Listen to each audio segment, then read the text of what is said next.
Welcome to another property tour here in Pembroke Pines. I'm standing in the backyard of a house that's been completely remodeled top to bottom, and just wait till the end because I'm going to share a house hack that you're going to definitely want to know. If you are wondering what $515,000 can get you in Pembroke Pines, this is what you're looking at. This is a 3-bedroom, 2-bathroom house that was built in 1966. This is listed by Melanie Warhite. Thanks, Melanie, for allowing me to tour this property. And this is located on a circular driveway with a 2-car driveway over in front of the garage. So honestly, I really do think that you could probably fit about 5 or 6 cars in this driveway if you are a fan of entertaining or you just happen to own a lot of cars. This is located in a neighborhood that does not have an HOA. So that is also a big bonus for a lot of people. Really decently priced for a completely renovated house with no HOA in Pembroke Pines. They did recently do the fence, and I know this is kind of like a small detail, but I do like that they put a real lock and door handle on the fence. I hate it when fences have those complicated locks on them that are just kind of, they get stuck or they're hard to open or you gotta have to figure it out. Like a straightforward door handle. Don't typically see that on a fence. It's really nice having the front door kind of tucked in there.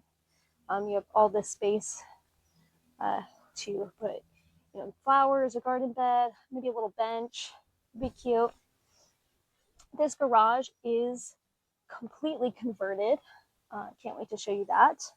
And I'm going to give you kind of a house hack at the end of this and let you know a little bit more about what you can do with that converted garage. Now, if you did want to convert it back, you could. So this is fairly common in South Florida where they convert the garage, but they leave the garage door. That's in case you did want to convert it back into a real garage, you could. It's basically drywall, sheet of drywall in front of that garage door. And you just remove that and you have the garage door. So here we go. This home does have all hurricane impact windows and doors. So not only will you get the insurance discount on your homeowner's insurance, but it also provides sound dampening and more efficient energy savings on your electricity bill. So that's that window. And here we go into the house. So the square footage on this house is just over 1,000 square feet, but with the conversion on the garage, it does make it so that it is more about 1,400 square feet. And there's that nice big hurricane impact window overlooking the front yard. I love that. This house has a ton of natural light. No, I'm a fan of that. They did put in the recessed lighting. They really did completely remodel this home top to bottom. Here we have a little dining area. You see the backyard a little bit, and we have the kitchen. So for a house that is priced at $515, to have this kind of remodeling is a little rare, and it's really well done, beautifully done. This is not a lipstick job. This looks like solid construction on the remodel. Just love, love, love this huge window right behind the sink. So much natural light in here. And it really is, the kitchen is pretty decently sized for the square footage of the home. You have plenty of room for your cooking. The appliances are all new, just your standard fare. And then you have all this storage for pantry storage. So all good there. Now, homes that were built in this time period in the 60s. So originally, a lot of them were 2 bedrooms. Some of them were 2 bedrooms, 1 bathroom, where you have 2 rooms that share a bathroom. But then, some of them did have an actual primary suite, but you're not going to see like huge walk-in closets and huge primary bathrooms and something like this. But you do have, this is the bathroom. This is the guest bathroom and also a bathroom for one of the bedrooms. And it is very, very beautifully remodeled. You have the double sinks there. And again, more natural light with that window in the bathroom. So that would be for this bedroom right here, which is very, very good sized bedroom. So that's kind of what I like about these houses, even though like square footage wise, they're smaller. So you don't have like a ton of living space, but if you are just a couple or a small family, I think it's perfectly sized. And the bedrooms are not too small. Sometimes when you see houses that have a small square footage, the bedrooms are very small. So this would be the primary suite. You do have a walk-in closet here, which I believe they might have added because you don't typically see a walk-in closet in these kinds of homes that were built in the 60s. And then you have the bathroom. So very nicely done. It is a decent size. It's on the small size, but that is very common for these kinds of homes. So but you do have it, at least it is in the primary suite, right? You have the attached ensuite bathroom. Some of the houses that were built in the 60s don't even have that. They share this one bathroom. So that is very nice. Like I said, you got plenty of room for your living area, couch, TV, right? And then you have your dining and your kitchen. So let's go out into the backyard, open this big, heavy hurricane impact door. Let's check it out. So like I said, you actually have some decent yard space. I mean, they do have to put a little bit of sod back here. But that is a brand new fence all around. It is metal and not wood, so it should last you a lot longer here in South Florida. A lot of people put in these wood fences that, it's hot, it's humid, they tend to deteriorate rather quickly. And it's nice, and you have this nice paved area right here. Now you have the side yard. If you wanted to, let's say you had a boat or a golf cart or some fun toys, you could put a larger gate right over there and then park it here on the side. The city will allow you to do that. And it's already paved, so you kind of have that already set up for you. Even the nice favors, and then the grass. So you have plenty of grass. You have pets, or if you wanted to put a pool back here, you absolutely could. You have more than enough room.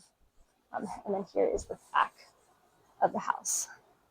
You do have a bit of an awning right here that is under the roof, which is nice. If you wanted to create a screened-in patio, it shouldn't be too hard, but it is really nice just as it is. They have this little area. They're using it as like a little lounge area, sunbathing. But if you wanted to put an outdoor kitchen or a grill, you could absolutely do that. Like I said, they allow you to park RVs and bows, in your backyard like the neighbors have here. But you have plenty of side yard. You could even use this. They already have the big gate here. You see the double doors on the gate right here. So you could, instead of using the other side, you could use this side. Although the other side is already paved and this side is not. So whatever you wanted to do. The house is freshly painted. It looks very nice. So yeah, the backyard is decently sized and it's nice. Could use a little bit of landscaping, but that would be for the next owner to put in. And then last but not least, I'm going to show you that garage conversion and give you some house hacks or some ideas for what you can do. So this should have been the door to the garage, side door to the garage. But I'm going to go through the inside of the house and show you what that looks like. And so you can see that they did convert it. Now you have some options. It can either be a third bedroom, an office, it can be a guest suite, right? But it does have its own entrance. So it gives you a little bit more room to work with if you wanted to house hack it a bit.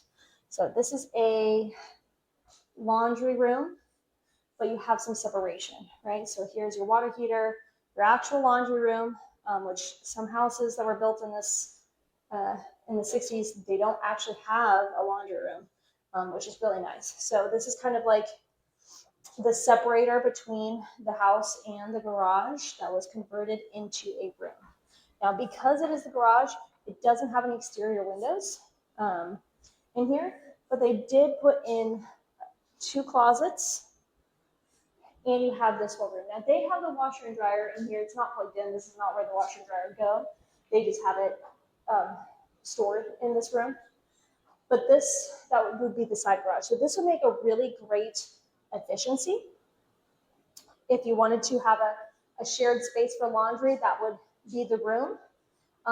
You could put in a bathroom into this space, and then you can charge for rent. Now, the house hack that I was going to let you know about is about doing that, right? Some people think that you have to put 20% down in order to get an investment property. But if you buy something like this and you're going to invest in an efficiency in your home, but this is your primary residence, this is where you're going to be living, you can get financing with the minimum down payment. So, and that rental, the potential rental from this room can help you qualify. So the way that works is they have an FHA or a conventional program where you can pay either 5% down on conventional or 3.5% down on FHA. And that income can potentially, from that unit, can potentially help you qualify for a house like this, right? So if it's just another way to go about it, you don't have to have a large down payment, and then that area over there can help take care of your monthly payment.